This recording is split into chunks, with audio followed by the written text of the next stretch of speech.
Today, we're joined by Kelly Tucker of HR Star. Kelly helps companies get the fundamentals of HR right as they grow. People, culture, policies, you name it.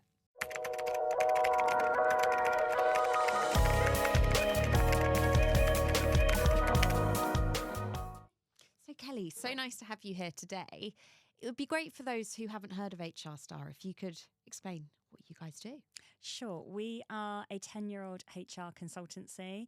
I founded HR Star 10 years ago. I'd worked in HR in various roles and businesses, industries for approximately 17 years. And then 10 years ago, set up HR Star, mainly to do HR differently. So I truly believe that HR is business essential and that you need to invest in your people in order to get a great return from them, in order to have a successful business.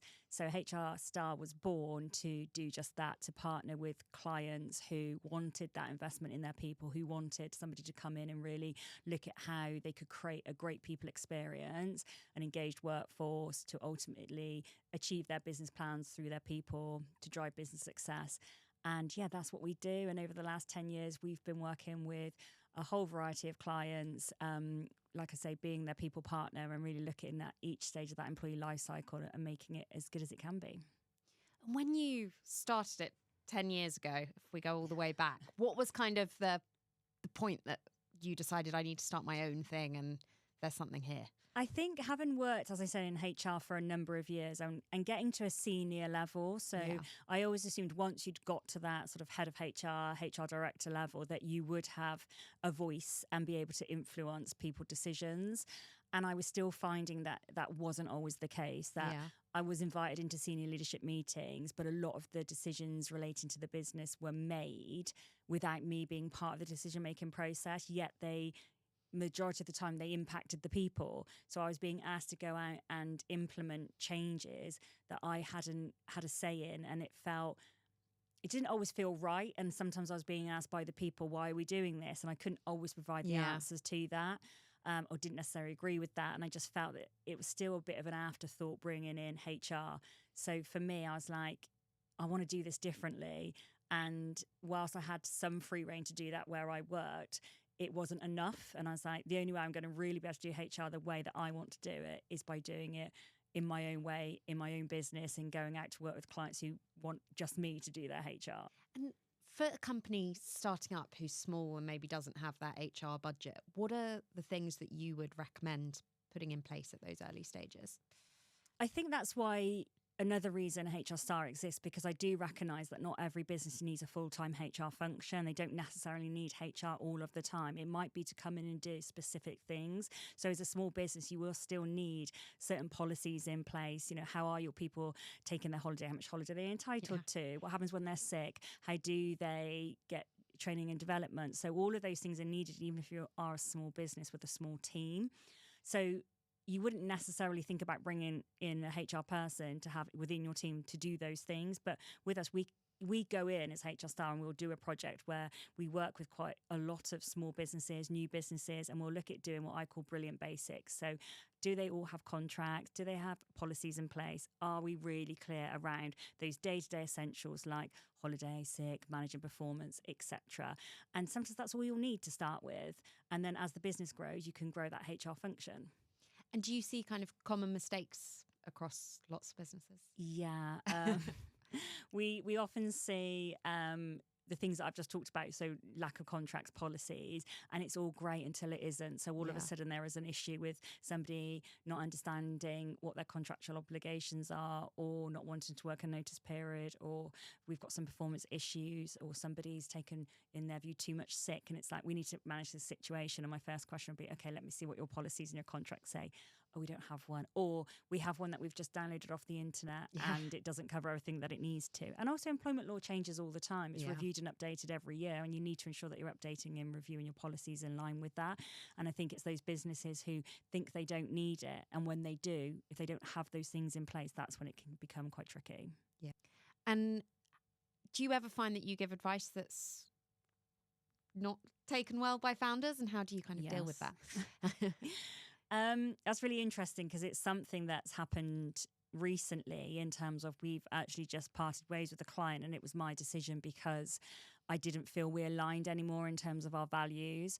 I felt that we were giving them advice which would really benefit the business, but because it went against what they believed was happening within their business, they weren't open to change. They weren't open to hearing what we had to say. So it was relating to their culture. Yeah. And we identified where there were gaps and challenges. And when we presented that to the client, they just didn't want to hear it. They're like, no, we've got a great culture, and we've got people who've been here for a long time. We've had people who've been promoted. And I said, and all that is valid, and that's very true. But no one has a perfect culture, and it's something you have to continually work at.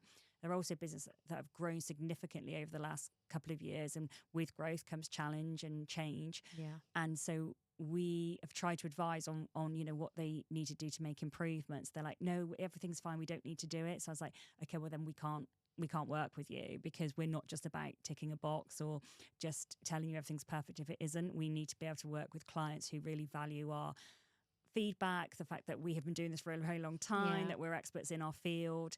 And so it's really important for me that we now work with clients who we align with. But that hasn't always been the case. When you're starting out a business, it's very much about, oh my God, I just need the client. Yeah, exactly that. So you end up taking anything and everything, probably doing it for far less than you should in terms of fee, etc. But I do feel confident now in our ability at HR Star to add real value when we are able to do the work that we love and that we can do. And so that has to align for us with our clients.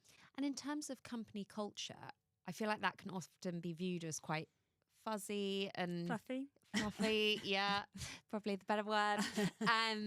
How do you help clients with that? And what do you see out in the field, I guess? I remember when I first started talking about culture, but when I first started talking about it, that was more when we talked about, I did my CIPD, and as part of that, you do a management research report, and I did it on the psychological contract between employer and employee. Yeah. And it's about this give and take on both sides. And if you offer them an environment where they can thrive, then your people will thrive, and they'll give more than they would if they didn't have those things to enable them to be successful.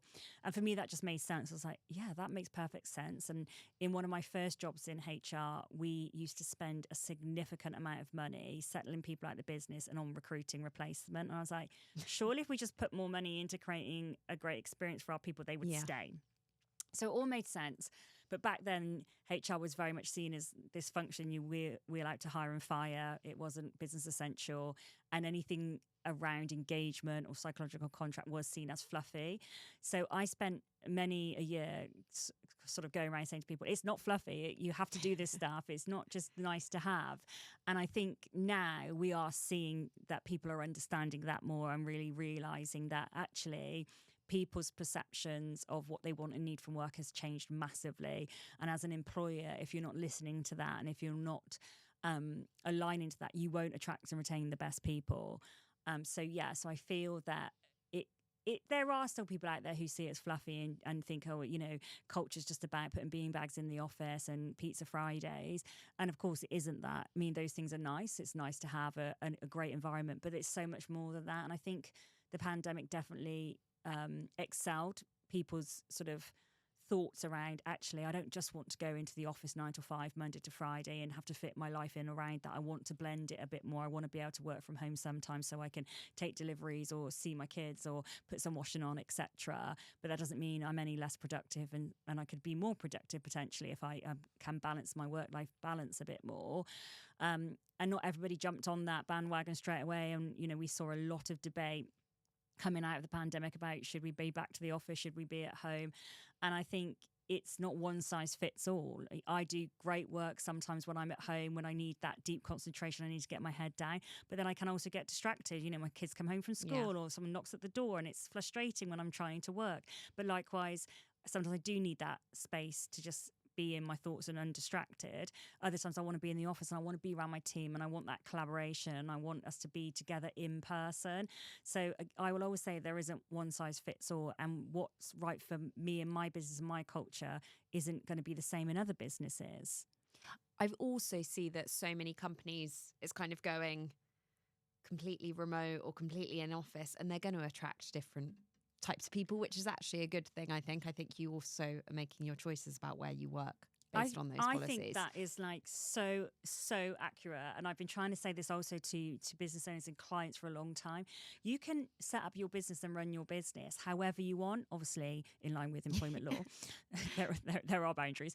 You know, so if you want an in-office company where everyone is in the office 9 to 5, 5 days a week, that's okay, but be really open and honest about that, because what you need to do is attract the people who want to be in office 9 to 5, 5 days a week. Don't say to people, oh, we've got flexible working, if actually what you mean is you still won't be in the office, but you can start at 10 and finish at 6 if you want to, rather than the 9 to 5. So I would say to my clients, you know, to business owners, think about the kind of culture that you feel that you need and want within your business, and then just set those expectations. Be really open about that when you're hiring people, so that they know what they're coming into. And so when you first started the business, were there any early challenges that you had that you kind of look back on? Yeah, loads. If anyone tells you running a business is easy, they're lying. And if it was easy, everyone would do it. I suppose for me, I never really thought about owning my own business until I did. Yeah. And so how it all started was I was head of HR for my last employer, and they approached me and said, we feel that you're getting restless here, that you want something more, something different, which was true. I was really open and honest with them about that. And they said, have you ever considered doing it on your own? And if you did, we would be your first client. Oh, wow. You can use our office space. So it was an amazing opportunity, one that I'm always, you know, grateful for. And so, yeah, I was like, oh, okay. So we That's sort of amazing. I've never heard of that. I know, it was amazing, an amazing opportunity. And so I was like, absolutely. Okay, let's talk about that. Let's see what that would look like. I had no idea what running a business. You know, I knew how to do HR. I didn't know how to run a business, but they did help me with the sort of early setting the business up. And then we were literally about to press go on launching HR Star, and I found out I was pregnant. And it was an unplanned pregnancy. It was my third baby. So, it was literally, oh, right, okay, now what do we do? And they again were great. They're like, don't worry, we'll just press pause on HR Star. You can just carry on doing our HR and working for us. And then when you're ready, after the baby's born, we'll launch. And I was like, okay, great. And so I had my third baby. And when he was 4 months old, we launched HR Star. Oh, wow. Yeah. And I suppose I underestimated the fact that I'd already had contacts and people that I was doing some HR advice for anyway on the side, who then wanted to become clients of HR Star, and they would tell their people that they knew in business. And so it's great that from, you know, we had clients from day one at HR Star. I had people who wanted to use HR Star's services, but it was just me, and I had 3 very young children. So I was then juggling 3 young children, giving HR advice and support in the day, and then doing all the admin behind the scenes stuff in the evening. So that was a challenge, and that was hard work. Yeah. So you've started up, you've got some clients. What about hiring? How did you look to your first hires and kind of scaling the company? I think for a long time, I thought I could just do it all. As I said, I was like client facing in the day, doing emails, paperwork, etc. by night. I probably realised that I needed help once I had, I think, probably 5 clients. And I was like, I just can't keep on top of all their work, all of the communication, all of the just prepping what I need for them, following up. So I'd spend all day in meetings. But then obviously once you've gone to a meeting, 9 out of 10, you're picking up work, you need to then deliver the work. But I think I was also a bit of a control freak and quite precious about this was my thing that I was building. It was my way of doing it. It was my baby. Yeah, it was my 4th baby. So it was a lot then to think about bringing somebody in, who could I trust or who would I want to be part of that. And then it was actually somebody who I'd worked with in my previous employer, and we'd got on really well. I knew that she was really organised. She was really efficient. She did great work, and she wanted to make the move out of that role into a HR role. And so I was like, come and work with me. And she did. And that made that sort of taking on my first employee easier, because it was somebody I knew and somebody I knew I already trusted. And then again, I mean, that's always something that as a business owner, you're trying to balance. When do I bring in my next hire? When do I bring in that person? Because it is obviously looking at the cost of overheads, and then how much that eats into your bottom line. Have we got enough work for that person? And I think a lot of people either hire too early or too late. So they go too early and they don't need that person yet, or they wait until they're at crisis point, and then it becomes, essential that they find the right person, and it puts pressure on the hiring process, and then they make the wrong hire. And so what I encourage a lot of my clients to do, and what we do at HR Star, is a lot of sort of people planning and planning ahead. So if we hit X milestone, then we know we'll need to bring in this role because we'll need this expertise in the team, or we need this much more capacity. So it's always about thinking ahead and trying to plan ahead for that sort of time when you know that you'll need to make the next hire. And how do you help with that planning? What's kind of the process that you would advise a company to start if they're thinking about? So a lot of the work that I do now with clients is what I call founder to founder sessions. So I work with the founders of my clients to create a space for them to be able to really offload, soundboard, chat through challenges, potential decisions they're thinking of making in a space that enables them to just have a very open and safe space to really get everything off their chest, out of their heads. And we chat that then through. And so as part of that process, we'll always talk about what's the goal, what do they want to achieve in the next 3-5 years. A lot of the business that we work for are those that are scaling up because they want to sell in 5 years' time. Right. So they know that having a really great team and culture and a strong leadership team in place is going to be key to them getting the investment or sale that they need and want. So we'll look at, right, where are we now?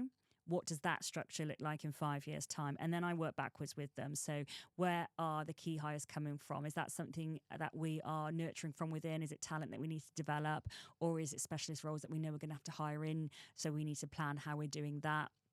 And so, again, it's a real planning process. And that's what we do. Like I say, at HR Star, we've got goals, we've got targets, and me and my strategic partner will sit down very regularly, once a quarter, and be like, are we on track? What are our clients' numbers looking like? How much work have we got in the team? Are people at capacity? If we win XYZ client that we're pitching to, do we have the right skill set? Yeah. Would we need to hire? So it's something, and I always say it's like around culture, around people planning. It's never done. It's something that's always evolving, and that's something you always need to be reviewing and potentially changing. And what are the most common hiring mistakes you see? I think we just touched on one there where you're hiring under pressure. So you just hire somebody, you think, oh, they'll be fine. Like, it will do because I just need somebody. Someone's better than no one. And rarely that's not the case. And I always then say to my clients, just think about the impact of the wrong hire. We've all been there. We hire the wrong person. We introduce them to clients, to the team, and then it doesn't work out. And then we're having to explain that to the team, to the client. Then somebody else has to go in and pick up that workload again while we go out and find someone when we go out and find the right person. I think, again, it's about the prep, really thinking about what role do we need? What are the skills and experience that we need? What is this person going to be required to do? And again, then being really clear about that in your recruitment process. Where are we going out to find these people? What is our recruitment process going to be? Are we doing like first interviews, second interviews? Are there going to be any practical tests or assessments within that, and planning that out and really thinking about that transparency around what you're looking for, what the role is, and then not settling. If you go through a recruitment process and after shortlisting and interviewing, you're like, nobody is the one, then go again or review again, like what you've put out there. Why haven't you found the right candidate? Is it that your recruitment process wasn't quite right? Was it that your advert wasn't quite accurate enough? But I would never settle. I think the impact is too great when you get it wrong. I would always make sure you're planning it. And then if you're not 100% sure on the person, don't hire. In terms of performance management, what do you see companies do really well? I think when it's a continual process, so many people feel that when we say, oh, we're going to manage performance, they see it as a negative, like, oh, it must mean performance is bad. And I don't see it like that. Again, I think it comes back to setting expectations around what we need from you, when what good performance looks like here, and then sort of setting those expectations and putting those measures in place and then managing against it. But when I say manage it, I mean have a conversation about that, talk to the person around to achieve the standards that we want and need. What do you need? What sort of support and development do you need? So I think performance management is something bigger than just a conversation if performance isn't great. I think it's an ongoing process around, as we evolve, as we change, as our roles may change, as we may be promoted, what support development do I need to be able to enable me to perform really well? And what does good performance look like from the employer's point of view? Yeah. I think it should be two-way. I think it should be continual. And I definitely don't think it should be seen as a negative. And do you find managers need coaching on how to give feedback and that type of thing? How do you see that in business? Yeah, I think there's so much you read now around that management piece is key to performance, key to employees doing really well, key to business success. And I think it's so easy to become a manager because you're good at your job. And I think we still see that happen now, that, oh, I'm really good at doing my job. And now I've had a promotion and I now manage people. But that's a whole job in itself, managing people. And to do that really well, you need support, you need development, you need to be trained, you need the skills. And we are still seeing so many managers who are put into people management roles who are not given that support and time and training to manage their people, and they'll never get the best out of their people. Managing people takes time, and a massive part of that is being able to give feedback, good, constructive, challenging. And I still see now lots of managers who don't feel comfortable giving feedback because they don't know how to. Yeah. They don't understand that actually it's a conversation. It's around sort of setting those expectations. It's about highlighting where performance may have missed the mark, and then talking about how we move forward from there and what's needed to make that better. But so many managers shy away from giving feedback because they don't know how to, or they don't feel comfortable doing it. And then what we see is problems growing and growing until we are in a situation where HR needs to step in, or it's escalated, and then we're in a disciplinary or a grievance situation. And a lot of the time that can be avoided if you train and support your managers. Yeah. And do you ever find managers just don't want to give feedback? There are kind of people that aren't cut out for management. How do you deal with that? Yeah, I've definitely seen that. As I say, people management isn't easy and it's not for everyone.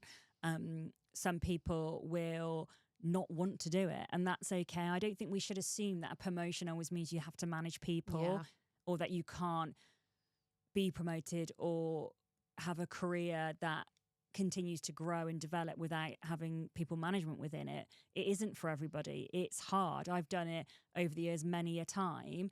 I don't manage many people now, and I'm okay with that. Because, as I say, it takes up a lot of time. Even if you've got the best performing team, you still need to give them feedback and praise and ensure they're supported. And then there's a whole well-being piece. So never assume that everybody wants to be a people manager. Yeah. What do you see companies doing that have kind of the best company cultures that you've seen? I think it's really understanding what we mean by company culture to start with. It's something that's evolved, and we talk a lot now with our clients about people experience, because I think it's easy to think that culture is some company values, you put them on the wall and then everything will just be perfect, or we'll put a few beanbags in the office and let them finish early on a Friday and we're done. Culture is a feeling. It's how we do things around here, as in how do we do our day-to-day things? How do we induct and onboard people? How do we reward people? How do we develop people? How do we take holidays? How do we work? I.e., do we work hybrid? Are we in office? There's so much to it that I don't think it's something you can just say, this is our culture, and it happens. Yeah. It just evolves, and it will evolve depending on the size of your team, the people in your team, whether you do work remotely, hybrid, in office. And so it's something that, of course, we can think about what kind of culture do we want in our organisation, but then you have to continually work at that. Yeah. And companies that don't have HR and they've outsourced, or they don't have anyone at all, how do they make sure that that is being continually worked on when it's kind of like nobody's responsibility, I guess? I think it's exactly that. Make it somebody's responsibility. Like, it's not down to one person. And even if you have HR, it's not down to HR to create the culture. Yeah. They can lead on it, and they can ensure that the people experience is living the culture and the values day to day through supporting and coaching managers, by ensuring that there's policies and processes in place. But it won't just happen by chance. Every company will have a culture. It's just, is it the right culture? Because if you're not being deliberate about it, it will just be created by what isn't accepted within that workplace. If you don't have somebody like, you know, HR in the business leading on that, make it somebody's responsibility to, or a team of people, but somebody needs to be checking in and doing that culture check and ensuring that the culture is reflective of what you want your company culture to represent.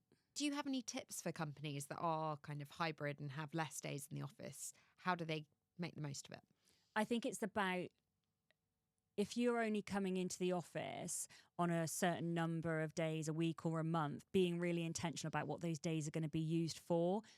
We've had clients before who have in-office days, but then on those office days, everyone just goes off and does their meetings, or they have their headphones on, and then they're not utilising the time that they have together. So for me, it's about, if you're having only a few office days, use those days for collaboration. We have a team meeting once a month, and that whole day is in person, and it's just laptops down. It's about talking about, as I say, the business, clients, problem solving, doing case studies, learning, show and tell as we call it. And it's about doing stuff that actually we're utilising the time together. It's not about being just sat at our desks working away, because we can do that at home. Yeah. And so I think, therefore, if you are just doing a few days in the office, use those days for those collaboration pieces.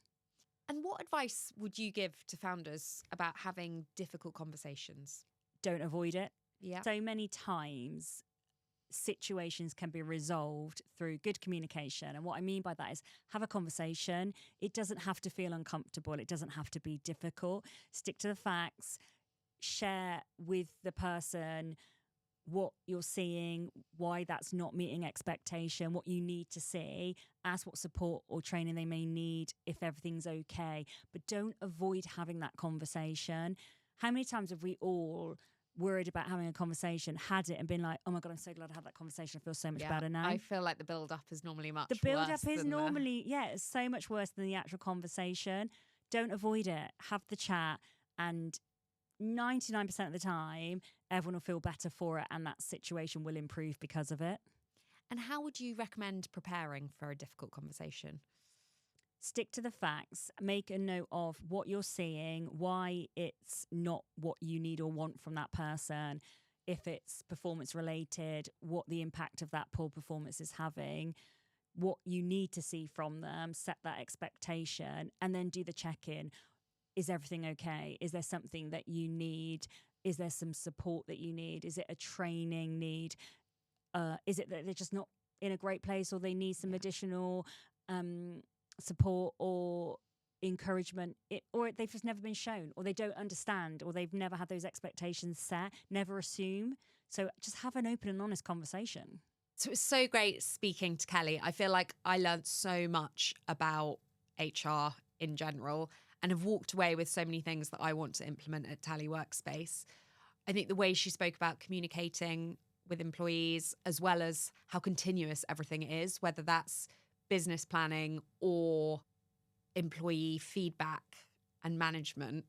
Often we take HR as a one and done, but it's so clear when you speak to someone like Kelly that you can achieve so much more if you take it seriously and constantly have it in your business.